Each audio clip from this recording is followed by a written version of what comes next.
Hi friends, ఈజీగా అయిపోయే tasty పెసర దోశని ఎలా చేయాలో చూద్దామా. ముందుగా ఒక కప్పు పెసల్ని నైట్ అంతా నానబెట్టాలి. దెన్ ఓన్లీ దోశలు బాగా వస్తాయి అన్నమాట. సో ముందుగా వాష్ చేసుకొని తర్వాత వాటర్ నింపుకొని పక్కన పెట్టుకోవాలి. యాక్చువల్లీ పెసర దోశల వల్ల చాలా చాలా బెనిఫిట్స్ ఉన్నాయన్నమాట. ఇది వెయిట్ లాస్ అవ్వాలనుకునే వారికి, వెయిట్ని మెయింటైన్ చేయాలి అనుకునే వారికి బెస్ట్ ఆప్షన్ బ్రేక్ఫాస్ట్కి. అండ్ ఆల్సో ఈజీగా డైజెస్టబుల్.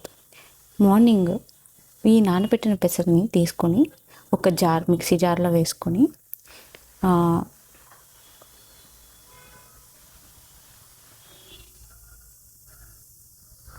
మెత్తగా రుబ్బుకోవాలి. ఎటువంటి పలుకులు లేకుండా చక్కగా నీట్గా స్మూత్గా వచ్చేలాగా, బ్యాటర్ లాగా అయ్యేలాగా గ్రైండ్ చేసుకోవాలి. ఈ గ్రైండ్ చేసుకున్న బ్యాటర్ని మనం ఒక బౌల్లోకి షిఫ్ట్ చేసుకోవాలి కన్వీనియంట్ కోసం. సో ఈ బౌల్లోకి షిఫ్ట్ చేసుకున్న తరువాత రుచికి సరిపడేంత ఉప్పు వేసుకొని చక్కగా కలుపుకోవాలి. ఇవి ఇన్స్టెంట్గా వేసేసుకోవచ్చు, దీన్ని పులియబెట్టడం అలాంటివి ఏం అవసరం లేదనమాట. సో ఉప్పు కలుపుకున్న తర్వాత చక్కగా కలిపి దోశలు వేసేసుకోవచ్చు.